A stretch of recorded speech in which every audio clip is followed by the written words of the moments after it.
आप देख रहे हैं इस वक्त एसवीर सिंह लाइव। और जैसा कि मैं आपको अपने चैनल के माध्यम से अलीगढ़ की प्राचीन चीज़ों को दिखाता जा रहा हूँ, मंदिरों के बारे में बताता जा रहा हूँ, ऐसा ही एक मंदिर और है जिसके बारे में आज हम बात करेंगे, जिसके बारे में जानेंगे, जिसको बोला था खीरेश्वर महाराज मंदिर।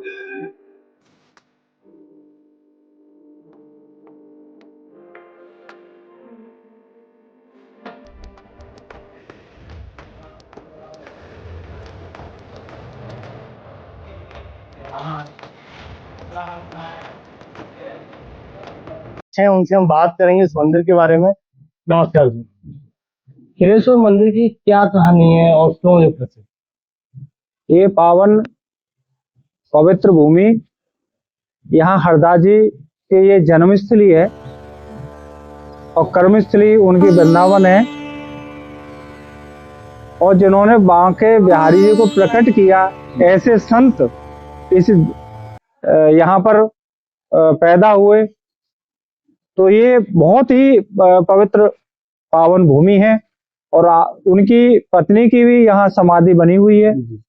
और आप देख रहे हैं हरदास जी की यहाँ पे प्रतिमा भी काफी ऊंची बनाई जा रही है। तो मुख्य तो ये है कि ये हरदास जी की जन्मस्थली है। दूसरा, यहाँ पर कृष्ण भगवान गंगा स्नान करने के लिए यहाँ होकर के जा रहे थे। तो ये एक बड़ा खेरा हुआ करता था जिसके नाम से ये खेरेश्वर ऐसे है। तो पहले ये खेरा बोलते थे और यहाँ पर उन्होंने विश्राम किया। यहाँ पे वो रात्रि को रुके, उनकी सेना के साथ आए हुए थे। बलदाऊ जी उनके भाई उनके साथ थे। तो यहाँ एक कोलास्वर राजा था यहाँ पर, जिसके नाम से तहसील कोल है। कोल उसी राक्षस के नाम से है क्योंकि वो राजा था, लेकिन उसका कर्म जो थे वो राक्षस के थे। तो ऐसे राक्षस का बहुत यहाँ विरोध था, अत्याचारी था। तो यहाँ के क्षेत्र के सारी माता बहना लोग, काफी लोग यहाँ पर आए, कृष्ण भगवान से कहा कि ऐसे राक्षस का यहाँ से हटना चाहिए, ये तो बहुत अत्याचारी है, हमारे साथ बहुत अत्याचार करता है। तो कृष्ण भगवान ने सबको सुना, वो तो अंतर्यामी थे, सब जानते थे, वो इसीलिए यहाँ पर आए थे। और उन्होंने बलदाऊ से कहा कि भाई इसका बद ऐसे राजा को जीने का अधिकार नहीं है। तो यहाँ मल्लयुद्ध हुआ जी। और मल्लयुद्ध क्या होता है? मल्ल कुश्ती, मल्लयुद्ध होते हैं कुश्ती और कुश्ती दंगल। यहाँ उसी दिन से यहाँ परंपरा चली आ रही है कि देवछठ का मेला बनाया जाता है और कुश्ती दंगल होता है। तो वही कुश्ती दोनों में युद्ध हुआ और हल से उनका यहाँ पर वध कर दिया गया। और वध करने के बाद में ऐसा बताते हैं कि एक हरदुआ गांव पड़ता है आगे, और उसमें वहां जाकर उन्होंने हल धोआ तो उसका गांव का नाम ही हरदुआ पड़ गया। मतलब हरदुआ, गंज अलग है और हरदुआ अलग है, मिला के हरदुआगंज कह देते हैं, लेकिन हरदुआ आज भी अलग है, गंज अलग ही आज भी। और ऐसे बताते हैं, द्वापर की बात है कि वध करने के बाद में कृष्ण भगवान ने भोले बाबा की यहाँ पर शिवलिंग खुद स्थापित की, जो आज साक्षात यहाँ आपको देखने को मिले। भोले बाबा विराजमान है, लोगों की बहुत बड़ी आस्था है, जो भी मनोकामना लेके आता है वो पूरी मनोकामना पूर्ण होती है। तो इस स्थल की मैं कह रहा हूँ कि पूरे भारत में ऐसा स्थल जहाँ इतनी मान्यता हो, जहाँ भोले बाबा स्वयं विराजमान हो, कहीं भी नहीं है। लोगों को धीरे धीरे जैसे पता पड़ता जा रहा है, आप देख रहे हैं यहाँ इतनी भीड़ रहती है।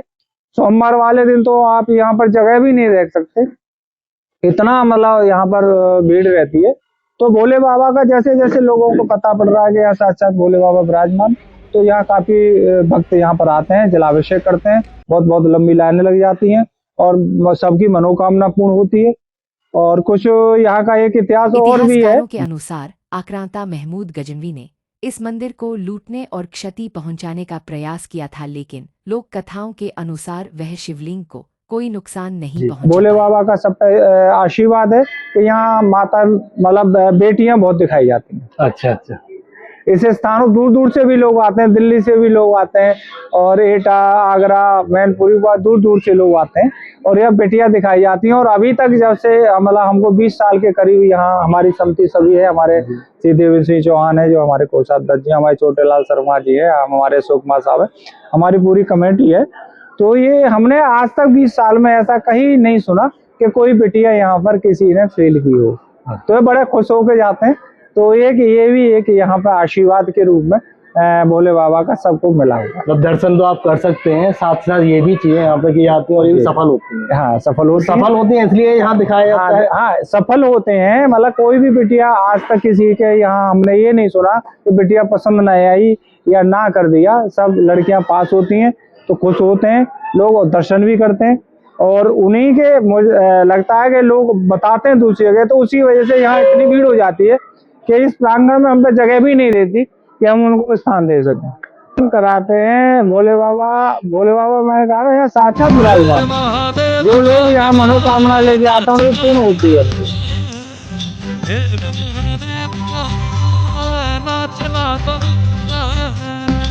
शोर मचाएंगे।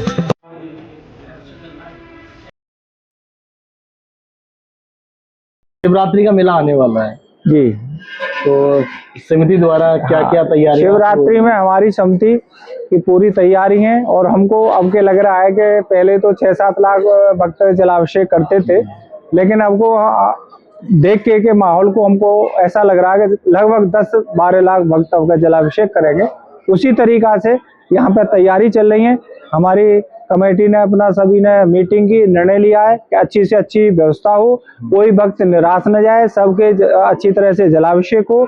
उसके लिए हमने और नई, देखो आप देख रहे हो रेलिंग का काम चल रहा है, हमारे वेल्डिंग मशीन वाले काम करा रहे हैं। हम नीचे तक गेट तक रेलिंग की सुविधा कर रहे हैं, बना रहे हैं, जिससे कि भक्तों को निकलने में, माता बहनों की अलग लाइन है, पुरुषों की अलग लाइन है, हमारे कांवड़ जो लेके आते हैं भाई उनकी अलग लाइन लगवाते हैं। और हमारे कमेटी के साथ साथ जो भी हमारे भोले बाबा के कार सेवक हैं वो भी यहाँ पे रहते हैं और वो हमारे कमेटी के साथ कंधे से कंधा मिला के भोले बाबा के जो भक्त आते हैं उनको निकालने की, उनको पूरा करने का पूरा प्रयास करते हैं, जिससे कि कोई भी भक्त किसी प्रकार को कोई परेशानी न हो। अब भक्त जो कांवड़ लेके आते हैं वो रात्रि में शाम को ही आ जाते हैं, तो वो यहीं नहाते हैं, यहीं रुकते हैं। तो उन लोगों की वजह से हमने और टॉयलेट की, पानी की, अभी डीएम साहब से भी लेटर दिया है, कहा है, और हमने माननीय एसएसपी से भी हमने कहा है कि ज्यादा से ज्यादा यहाँ पर फोर्स रहे, जिससे कि अच्छी सुविधा व्यवस्था बनी रहे और बढ़िया से बढ़िया लोगों को दर्शन। और एक भोले बाबा का ऐसा भक्तों में नशा है कि जो एक बार भोले बाबा से जुड़ जाता है तो भोले बाबा से अलग नहीं होना चाहता। चाहे रात के कई भी बज जाए या सुबह जल्दी से जल्दी आना पड़े, वो अपना कार छोड़ करके भोले बाबा के जलाभिषेक करने जरूर आता है।